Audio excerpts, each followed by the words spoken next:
Before we get started, I want to share one of my favorite time-saving tools, Descript. I use it to transcribe interviews, generate podcast show notes, create short video clips, and record easy-to-follow tutorials for my clients. It's also an incredibly helpful tool for grad students and busy professionals. You can use it to take notes on readings, prep for presentations, and make your work more accessible with captions and transcripts. If you're looking for a more efficient way to manage your workload, check out my affiliate link in the show notes. Have you ever had an opportunity show up on your lap and thought to yourself, wow, I got so lucky? But what if it wasn't luck? Or what if it wasn't the kind of luck that you thought? In today's episode, I am going to be unpacking this concept of 4 types of luck and why you should know this so that you can open up more opportunities for yourself.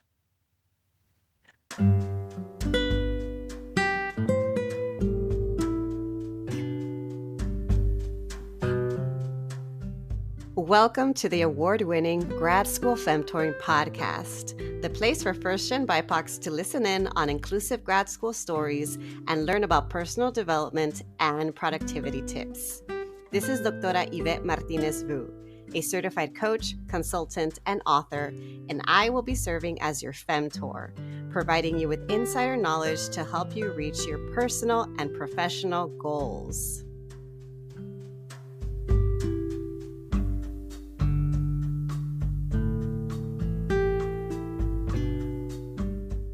Welcome back, everyone, to another episode of the Grad School Femtoring Podcast. This is your host, Doctora Yvette.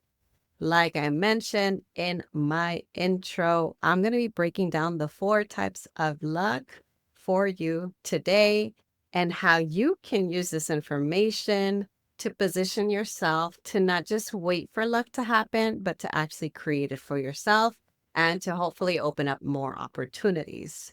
So I want to start by sharing an anecdote. This episode was actually inspired by a success story, by a check-in that a client told me. When clients work with me, they usually reach out to me via email or via voice memos. I use this app called Voxer so they can send me voice memos. And I also encourage my former clients to check in with me from time to time to let me know if they want to share any updates or any success stories. So one of my clients had reached out to share a win. And so in one of our sessions, one of the things that had come up for her was that she's on the job market, the academic job market. And right now, the job market is horrible for everyone, not just in academia. It's been bad in academia for a while now. It's gotten worse. And the same is true in other industries too. So she wasn't feeling super hopeful or motivated with going on the job market. And one of the things that kept coming up for her was that she would see job ads and then ruminate over them and spend a lot of time overanalyzing, overthinking, and not even coming to a decision about whether or not to apply. So sometimes that time that it took just in her ruminating would mean that she would miss deadlines or she would not apply at all. And so in the coaching session, we were trying to figure out, okay, if this is the obstacle that's getting in the way of you applying, what are some potential solutions? What are some strategies that could help her with getting past this? And so in exploring some potential strategies, I shared suggestions. And this is one of the things that I do is I share suggestions and then open up the conversation for the client to either choose a suggestion that could work for them or identify their own solution that works for them. And so one of the suggestions that she liked and was going to start testing out and see if it would work for her was the suggestion that I gave her of, okay, next time you catch yourself ruminating, what would happen if instead of doing that, you paused and then checked in with someone to get their green light. So instead of making it just your decision, you can lean on your community to help you to make that decision with you. So you can reach out to a femtor, a mentor, someone who's part of your personal board of advisors, or Some people call it a personal counsel, basically the people that you trust and can lean on who can help give you some guidance or some advice to help you make a decision. And so that is what she did. Instead of ruminating, she decided to go ahead and reach out to a mentor. So she saw a job ad. It seemed like a good position. It wasn't 100% aligned with what she did, but it was still good enough that she reached out to a mentor at that same institution. To my knowledge, this is all what I'm gathering from that voice memo that I received. And the professor gave advice and also told her that he recommended that she applied. There was no mention of whether or not the application was still open. So he decided, because it was unclear in the job ad, he reached out to his colleague from the other department, the department she would apply to. And they told her that the application was closed. They had stopped accepting applications, but based on what they learned about her from this professor, they were enthusiastic and excited to hear from her and thought, well, you're the type of person that we would want to apply. So we're going to go ahead and make an exception for you. We're going to open up this application portal for 24 hours so that you have some time to submit your materials. And then we will get them in time before the committee reviews all of the applications. Now, none of this would have been possible if she would have stayed in rumination, if she wouldn't have taken action, and if she wouldn't have leaned on reaching out to others for support. Right now, again, because of the job market, we don't know if she's going to get the job or not. But the point is that she opened up the door for herself in this way.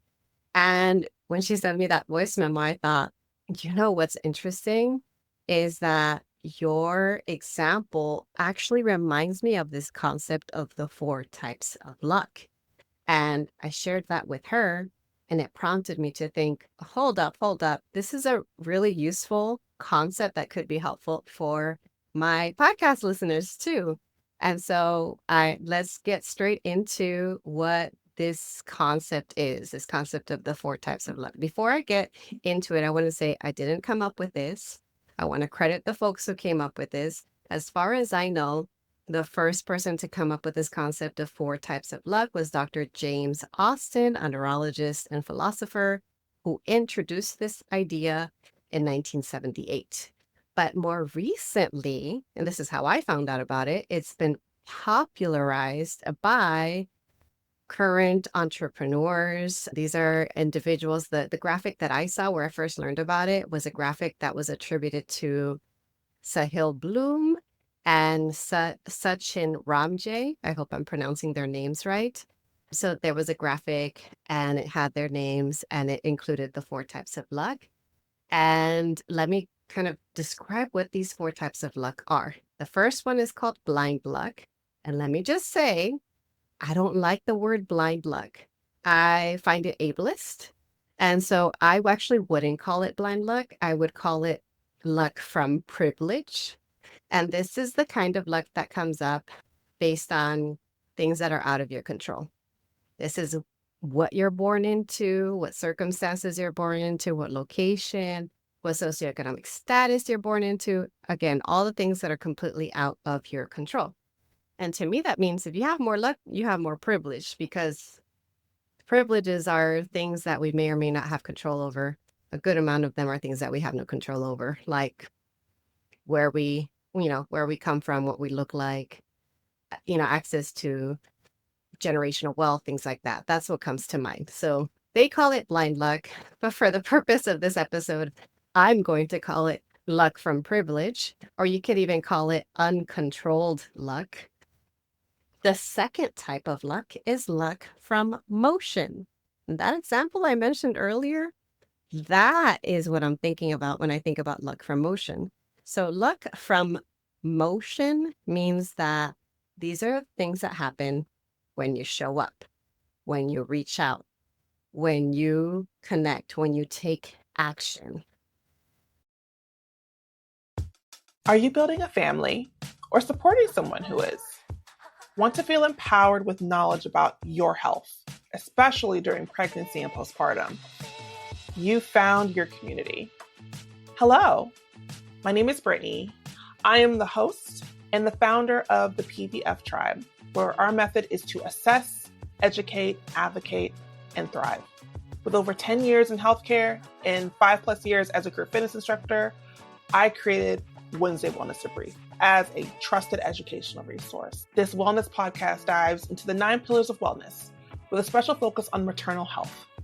Our goal is to educate you on topics you may not find anywhere else, empowering you and your loved ones with answers. Every Wednesday, we explore topics that matter, from sustainable fitness tips for pregnant and postpartum listeners to understanding accessible healthcare, and fearlessly examine how healthcare politics shape every aspect of the maternal health journey. We bring you insights from diverse perspectives, interviewing guests from doulas to fitness instructors to pelvic floor therapists. This podcast is for anyone building a family or supporting that journey. Join us every Wednesday to debrief, learn, and empower yourself. Find Wednesday Wellness Debrief, your journey to wellness and maternal health, on Spotify, Apple Podcasts, iHeartRadio, and YouTube Music. Subscribe today, and let's thrive together.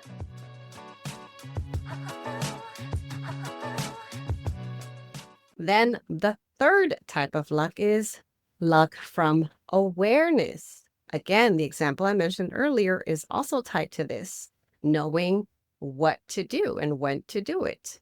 So this requires knowledge that lets you see the opportunities that other people miss.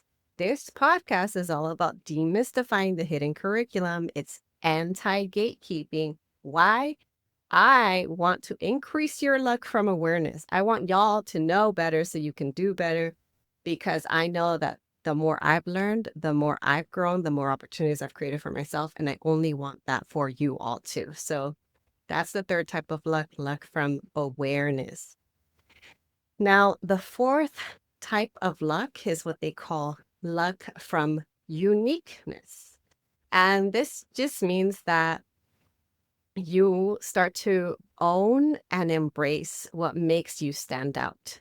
This could be your identity.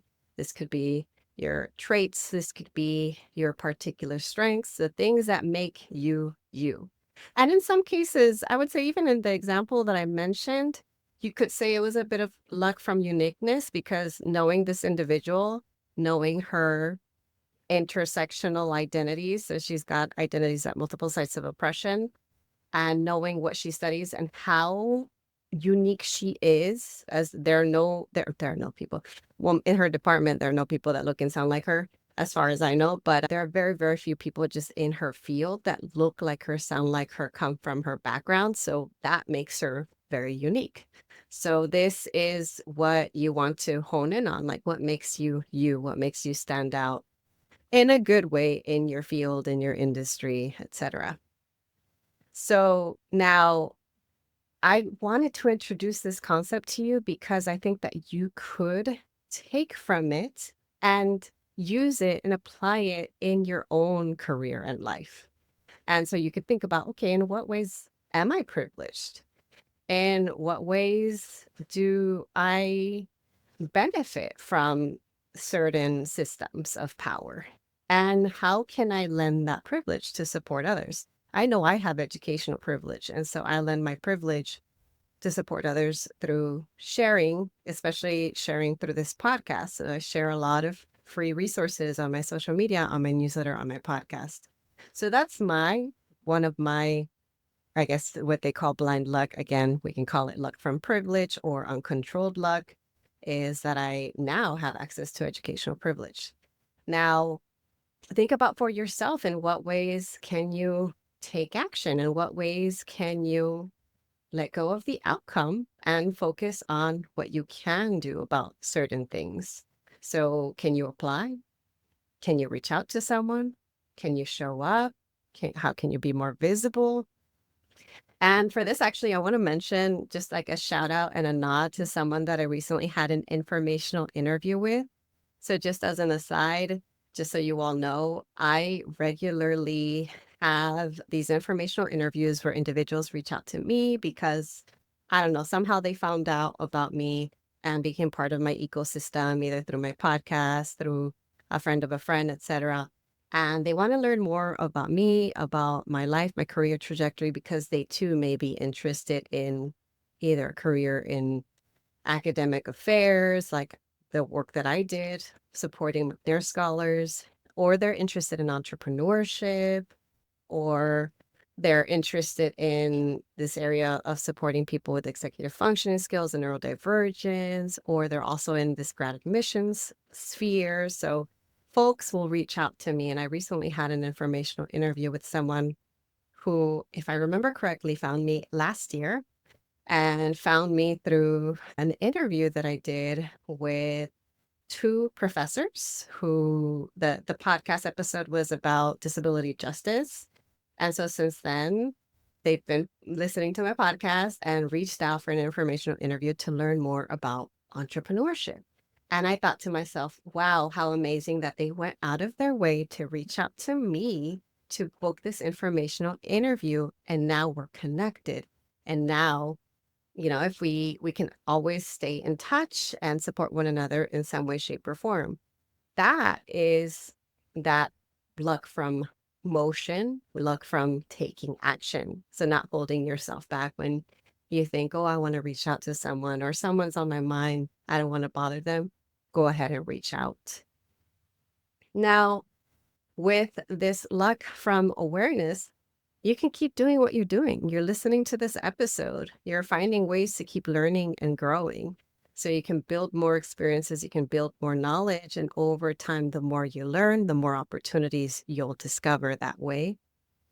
And then lastly, that fourth one, how can you think about it and apply it in your own career and life, is really thinking about this concept of career development and career design that I've talked about on the podcast before, of really owning who you are, your identities, your values, your mission, your vision, the legacy you want to have, what you want to be remembered for, and then pursuing opportunities that are going to value those things about you. So that's number 4.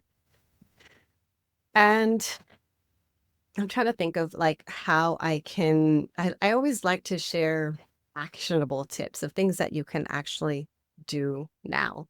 And ideally, these are small things, baby steps, because they accrue over time. I don't want to overwhelm you. So in your case, you can start by doing something small, a very, very small step to build that momentum. Is it that submitting that application? Is it asking a question? Is it sending that email? Is it sending that text message to a friend? And then building awareness. How can you be more curious about what you're learning? How can you learn more about your field or maybe new fields that you're exploring? How can you develop a discernment around what are the things that matter most to you and continuing to spend time on learning and growing in those areas?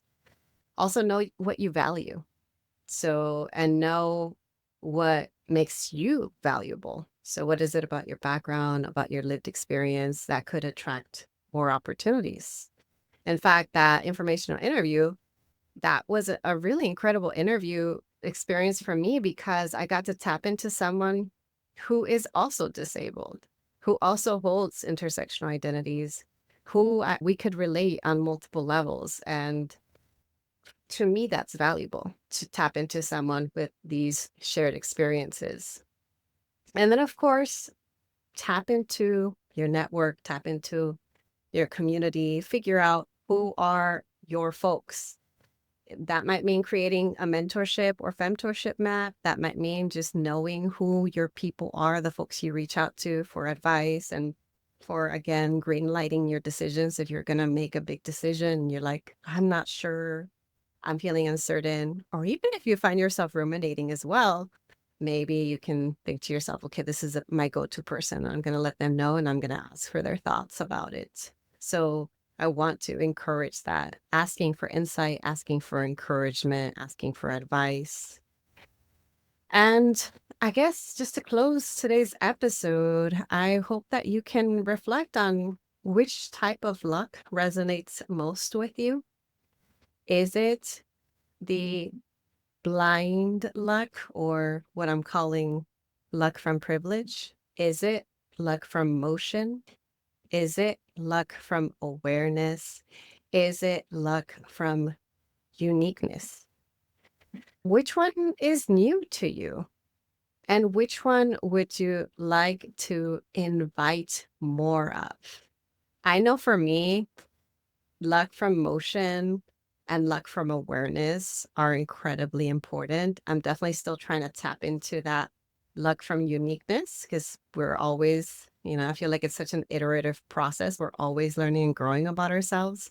But definitely that motion is important to me, and also the awareness. I love learning and growing. And so those two things I definitely feel like I've been consistently tapping into, and I could definitely tap into more of the luck from uniqueness, and then also keep owning what are my types of luck that I gain from my own privileges, as a cis het woman, as someone who, even though I am not wealthy, I am finding ways to pay my bills. I have a roof over my head. I have educational privilege.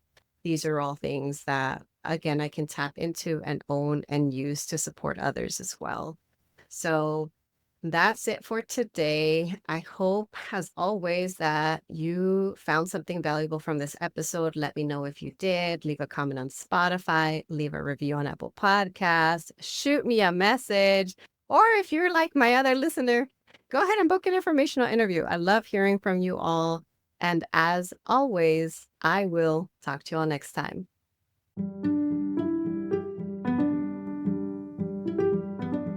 Thanks so much for listening. If you liked what you heard, here are 3 ways you can support the show. The first is to make sure you're subscribed and leave a review on Apple Podcasts. The second way is to get your copy of my free resource kit linked in my show notes. This kit includes tools, worksheets, and podcast playlists on all things grad school, productivity, and personal development. The third way to support my show is to follow me on social media. You can find me on Instagram with the handle @Grad School Femtoring, and on LinkedIn by searching my name. Thanks again for listening, and until next time.